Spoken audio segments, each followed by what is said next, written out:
Bom, pessoal, essa é a nossa segunda aula sobre Max Weber, que é um dos principais sociólogos que a gente acaba estudando, é um dos sociólogos clássicos, junto com o Durkheim e com o Karl Marx. E nessa aula eu queria definir um pouco com vocês aquilo que o Weber chama de poder e aquilo que ele chama de dominação.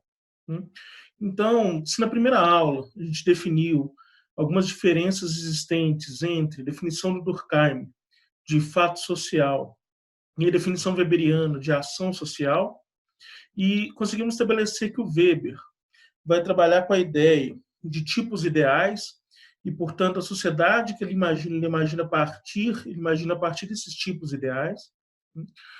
Agora a gente vai começar a trabalhar um pouco sobre como ou por que as pessoas agem como agem.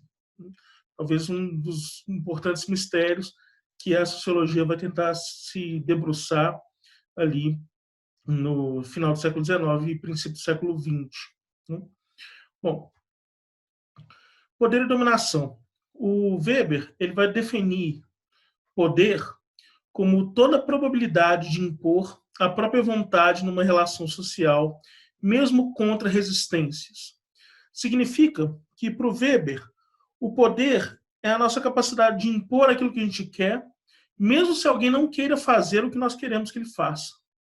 Portanto, eu poderia pedir para algum dos meus alunos sair da sala de aula e, se eles não quisessem, eu poderia pegá-los pela gola da camisa e jogar para fora da sala.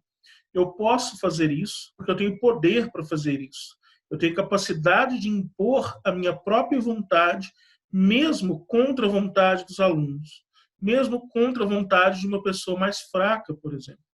Seria mais difícil, por exemplo, se eu tivesse numa academia e um cara todo fortão estivesse usando um determinado aparelho.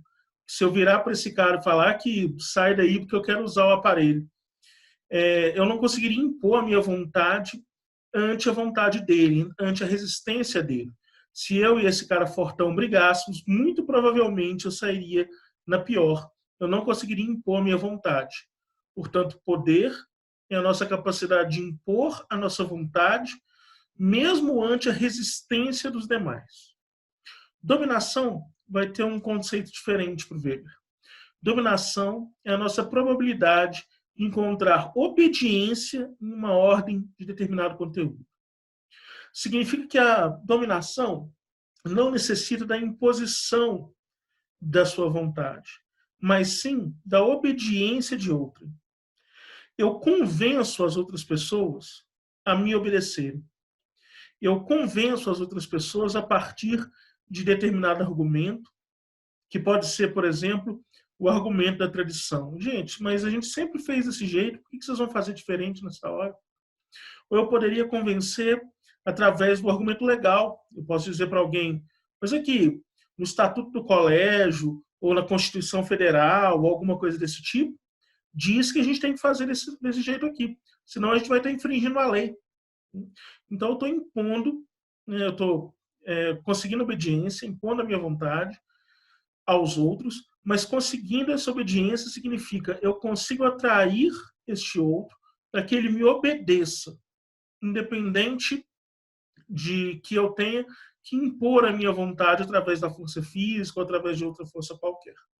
Eu consigo a obediência a partir do convencimento do outro ou da admiração do outro. Bom, o Weber, então, vai definir diferentes tipos de dominação. 3 tipos básicos de dominação.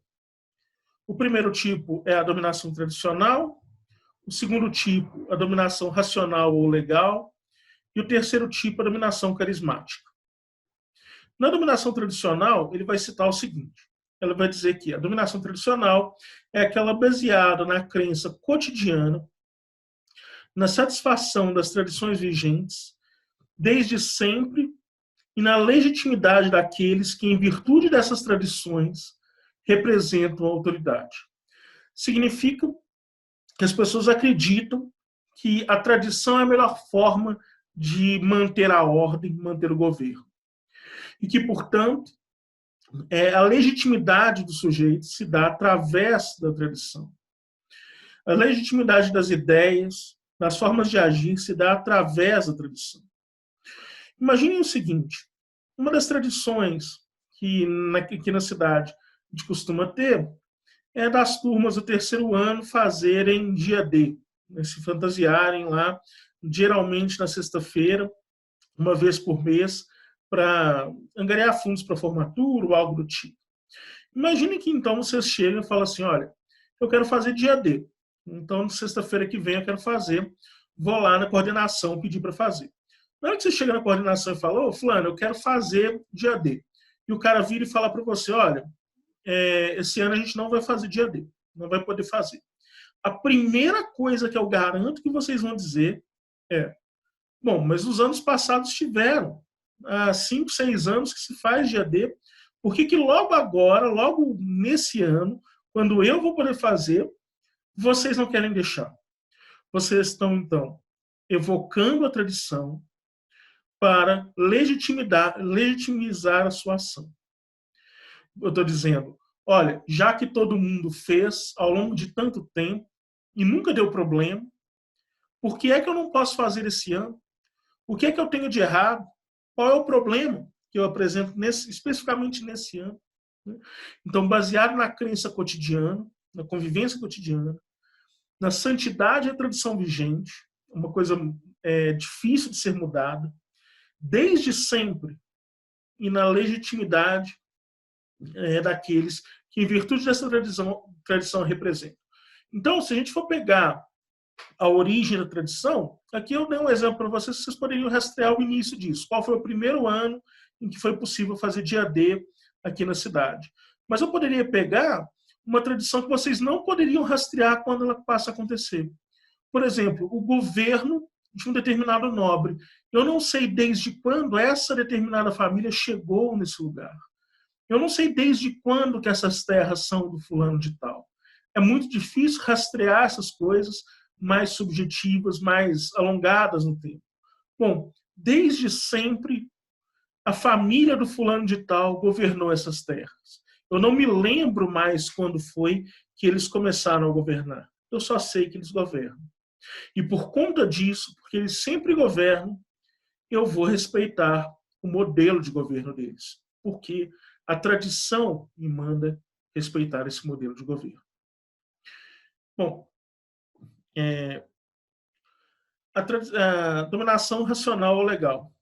A dominação racional ou legal ela é baseada na crença, na legitimidade das ordens estatutárias ou estatuídas e do direito de mando daqueles que, em virtude dessas ordens, estão nomeados para exercer a dominação. É a crença no direito positivo, a crença nos estatutos, nas leis escritas.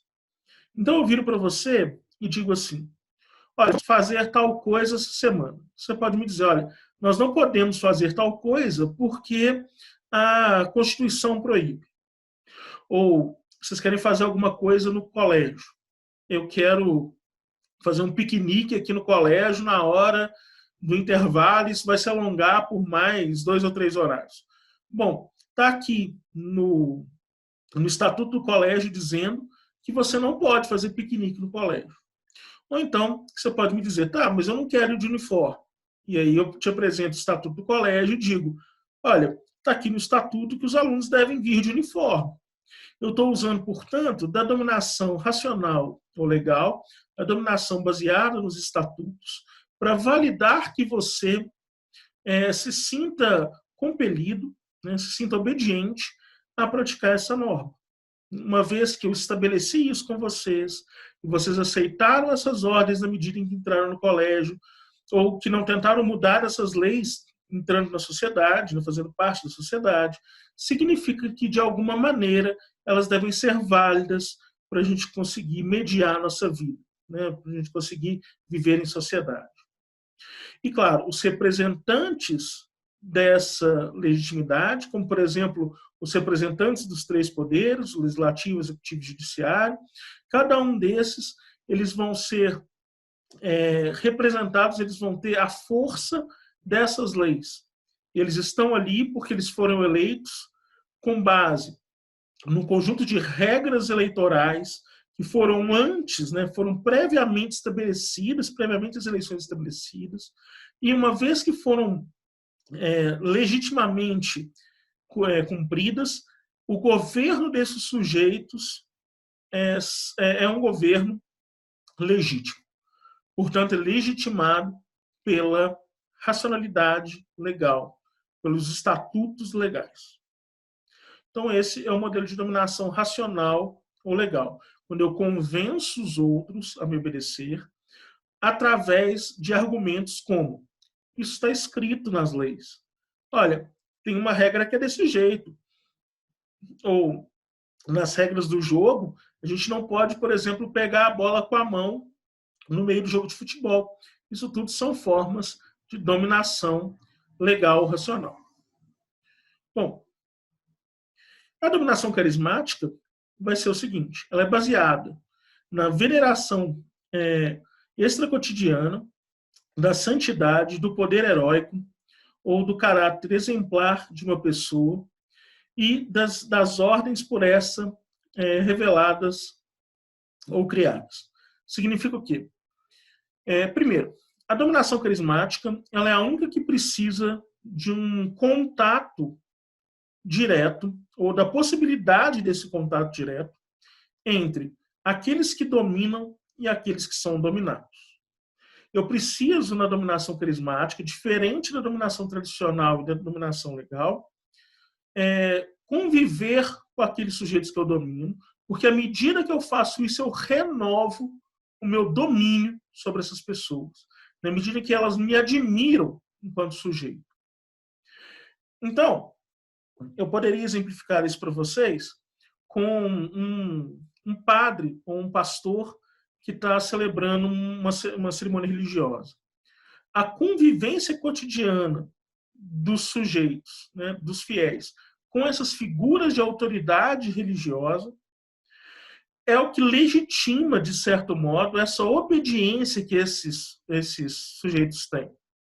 Portanto, é porque eu convivo quase que semanalmente com um determinado padre rezando uma missa, que eu admiro aquela figura e eu escolho continuar indo na missa que ele celebra e não passar a ir na missa de um outro sujeito.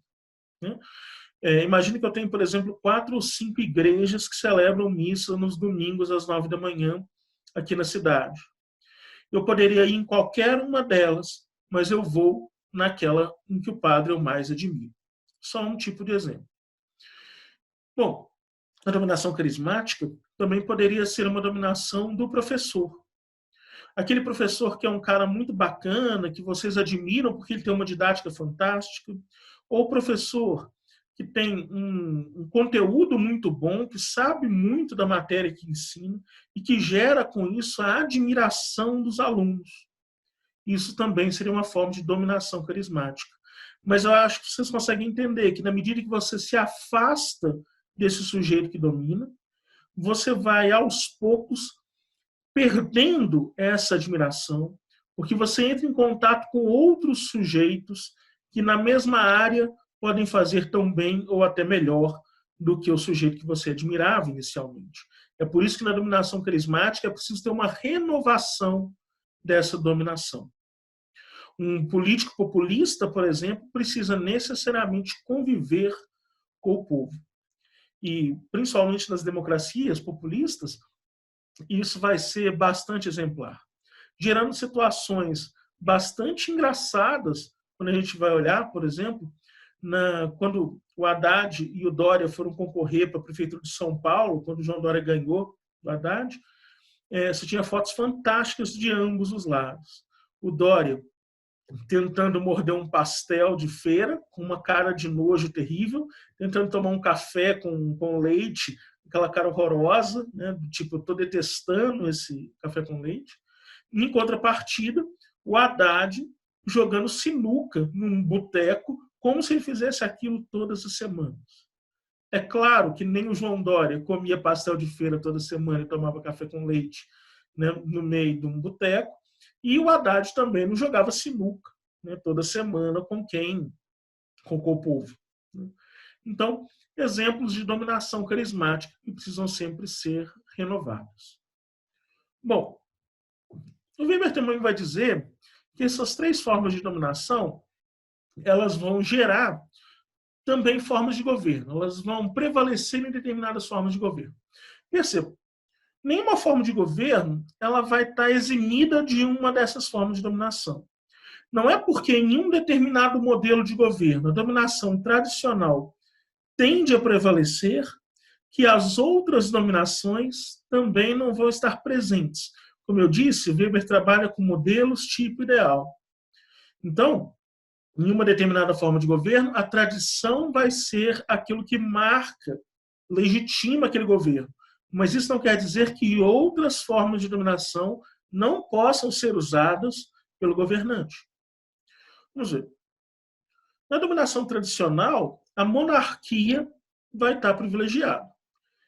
A palavra nobre vem de gnoble, que dá origem ao verbo no inglês know, conhecer. O nobre é aquele sujeito que conhece a sua tradição. É aquele cara que escreve, por exemplo, uma tremenda árvore genealógica e pode retomar a tradição da sua família, dizendo, olha, eu governo essas terras há 300 anos. E por conta disso, porque eu sempre governei esse lugar, eu mereço a sua obediência. Em contrapartida, o servo, ele não tinha essa capacidade de dizer, olha, a minha família está nessas terras há 300 anos. Não. Quem podia fazer isso eram os nobres. E por conta disso, eles governavam. Então, dominação tradicional vai ser privilegiada dentro dos regimes monárquicos. A dominação racional ou legal vai dar origem ou vai prevalecer nas ditaduras. Eu não quero saber qual é a atitude do meu governante, eu não quero saber quem é o meu governante, a coisa mais importante é eu saber, essas atitudes do meu governante estão dentro da lei? Então eu ignoro se elas são boas ou ruins, o que eu imagino é, elas estão dentro da lei? Se estiverem dentro da lei, tudo certo. O problema é, as ditaduras, elas vão acabar estabelecendo formas de governo nas quais a vontade do governante não precisa passar por uma Câmara, ou por um Senado, ou por um grupo de cidadãos que vai validar essa ordem. Portanto, a ditadura governa através de leis, por exemplo, os atos institucionais da ditadura brasileira. Não passar pela Câmara, eles vão lá e falam, olha, está aqui, esse daqui é o ato institucional, a partir de agora a gente vai fazer isso, isso e isso. Isso se tornava lei, e por ser lei, aquele maquinário do governo vai funcionando. Aos poucos, então, o que essa dominação legal racional vai fazendo é tirar a nossa capacidade de pensar. E esse ponto, para mim, ele é muito importante. Que as ditaduras e o governo racional, a dominação racional ou legal, tira aos poucos a nossa capacidade de pensar. Essa capacidade de pensar está muito bem descrita pela Hannah Arendt num livro chamado Eichmann em Jerusalém. O julgamento de Eichmann em Jerusalém. Bom, o que ela vai dizer? Ela vai dizer que essa máquina do Estado, quando nos conformamos a essa máquina do Estado, quando nos conformamos a leis do Estado, sem ter sobre elas um pensamento crítico, o resultado é que nós nos desumanizamos. De certo modo, nós nos afastamos enquanto parte de uma sociedade e nos tornamos simplesmente parte do Estado. Um dos elementos que mais demonstra isso é o crescimento vertiginoso da adoração nacionalista. Então, eu vou dizer, eu faço isso porque a Alemanha manda. Eu faço isso porque a Rússia manda. Então, a mãe Rússia governa as ditaduras, por exemplo. Ou a Alemanha me manda fazer isso. E eu não tenho sobre isso postura crítica, porque tudo o que eu sei é reproduzir as ordens, fazer parte do sistema. Então, a dominação racional legal ela é bastante perigosa, porque ela afasta as conexões dos seres humanos, e o resultado disso pode ser a desumanização de todo um grupo de pessoas, como ocorreu na Alemanha nazista em relação ao povo judeu. Então, bastante cuidado em se admitir como parte de uma dominação racional ou legal. Isso não quer dizer que você possa ou deva desrespeitar todas as leis, ou qualquer lei. Significa simplesmente que antes de agir legalmente, é preciso sempre ter em mente se essas leis são justas, se são injustas, quais as consequências disso, e se é possível que nós mudemos essas leis enquanto povo. Se nós não tivermos mecanismos de mudanças dessas leis, se nós deixarmos de pensar se uma lei é certa ou errada, se é justa ou injusta, é porque nós estamos caindo numa dominação racional ou legal. Esse é um elemento bastante importante. Bom, já a dominação carismática da origem, né, ou é a dominação mais presente dentro da democracia ou da demagogia. Dentro de uma democracia, significa que o líder carismático se usa desse seu carisma muito mais do que qualquer outra forma de dominação para conseguir o poder. Qual que é o problema de ter um líder baseado na dominação carismática? O problema é que, para manter a dominação carismática, esse líder depende de agradar a opinião pública. E se ele colocar em primeira mão, né, se ele colocar como aquilo que é mais importante para o governo dele, agradar ao público que ele governa, e não governar de maneira justa, ele cai em uma demagogia.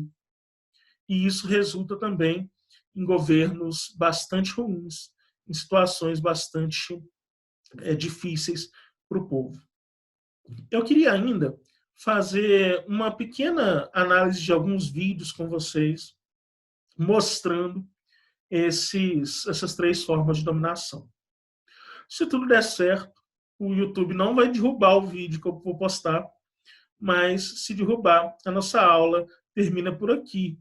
E eu deixo os links dos vídeos na descrição. E aí vocês podem acessar. É muito interessante, né, porque professor de sociologia é meio desgraçado a cabeça. Né?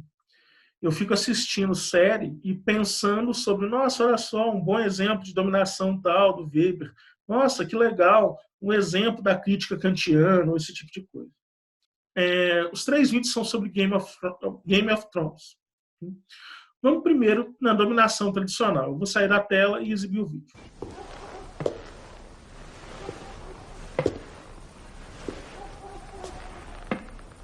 Vou mandar as duas de volta para Winterfell. O quê? Escuta. Como fica o Joffrey? Está morrendo por causa da perna, por isso nos manda pra casa. O quê? Não. Por favor, pai, por favor, não. Não pode. Tenho minhas aulas com o Sírio. Finalmente estou melhorando. Isso não é um castigo. Quero que voltem para Winterfell por segurança. Nós podemos levar o Sírio também? Quem liga pro seu professor idiota de dança? Eu não posso ir. Eu vou me casar com o príncipe Joffrey. Eu o amo. E eu vou ser sua rainha e ter filhos com ele. 7 infernos. Quando tiver na idade, irá se casar com um homem que seja digno de você. Um homem corajoso, gentil e forte. Eu não quero um homem corajoso, gentil e forte. Eu quero ele. Ele será o maior rei que já existiu. Um leão de ouro. E eu lhe darei filhos com lindos cabelos loiros. O leão não é um escudo, idiota. Ele é um cervo, como o pai. Não é. Ele não tem nada daquele rei velho e bêbado. Chamem Septa e comecem a juntar suas coisas. Mas, papai, Vamos logo. isso não é justo.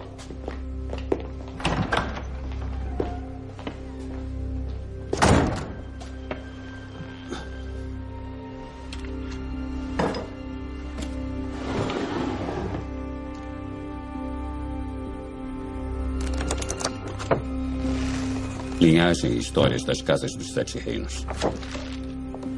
Targaryen. Umber. Baratheon.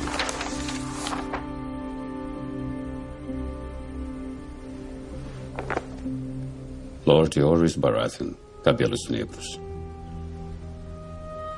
Axel Baratheon, cabelos negros.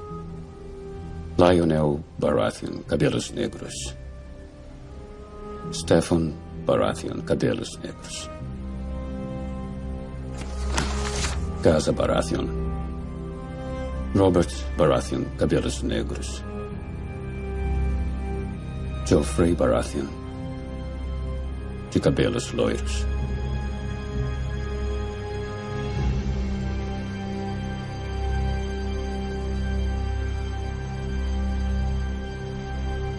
Nesse vídeo a gente vê então o Stark, né, o líder da casa dos Stark, descobrindo um problema na consanguinidade do Joffrey, que deveria ser o próximo governante.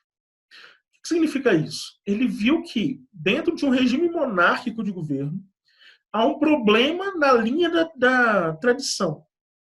A tradição manda que os filhos vão governando e tal, e ele descobre que esse garoto, futuro rei, não é filho, ou provavelmente não é filho de quem diz ser. Significa uma lacuna nessa tradição, nessa hereditariedade do governo. Resultado, o que ele descobriu naquele momento poderia pôr a pique, né, poderia destruir toda a tradição daquele governo, e por conta disso é que a informação que ele tem ameaça o futuro rei. Bom, vejamos agora um exemplo de dominação racional ou legal. Nesse exemplo, a Daenerys, ela representa, de certo modo, a dominação carismática. E o Senhor dos Escravos representa a dominação legal ou racional. Os escravos, eles só sabiam respeitar as ordens, só respeitar a lei. E a lei que o Senhor dos Escravos impunha era: quem segura o chicote é o sujeito que domina. E, portanto, as ordens de quem segura o chicote serão sempre obedecidas. A Daenerys apresenta uma nova forma, que é uma dominação carismática. E perceba, o líder dos escravos, o senhor de escravos, ele não conhecia o modelo que a Daenerys tinha, que a Daenerys usava, que apresentaria para ele. Por conta disso, ele confiou que as ordens que ele desse para o dragão que ele comprou da Daenerys seriam prontamente obedecidas, porque os dragões na cabeça desse cara também respeitariam uma dominação legal e racional de que, se você agora é meu, você obedece às minhas ordens. Ele não poderia estar mais equivocado. Já a Daenerys, ela usa o chicote para dar uma ordem para os escravos. Os escravos matam aqueles senhores. E a partir do momento em que ela vê que, libertando os escravos, ela conseguiria que eles fossem para o lado dela, ela joga o chicote fora. Significa, a partir do momento que eu consegui a dominação carismática que eu queria, eu não preciso mais da dominação racional ou legal. Eu consegui a confiança dessas pessoas. E talvez esse modelo de dominação que a Daenerys colocou sobre os escravos, ele é muito mais forte do que o modelo que o senhor dos escravos estava acostumado. Por conta disso, ela pode largar o chicote. Ela não precisa mais da dominação legal ou racional. Por último, a dominação carismática. Nesse último exemplo, o Joffrey, agora já rei, está pretendendo se casar. A futura esposa dele domina a população de modo carismático e ele só aprendeu o uso da violência, o uso da força e uma certa dominação tradicional. A gente já falou do Joffrey durante a dominação tradicional, que ele seria o cara que herdaria o trono, no final das contas ele vai herdar o trono, e aí ele vai contando para essa futura esposa dele: olha, aqui foi onde aconteceu tal coisa, aqui foi onde aconteceu tal coisa, então ele está exaltando a tradição.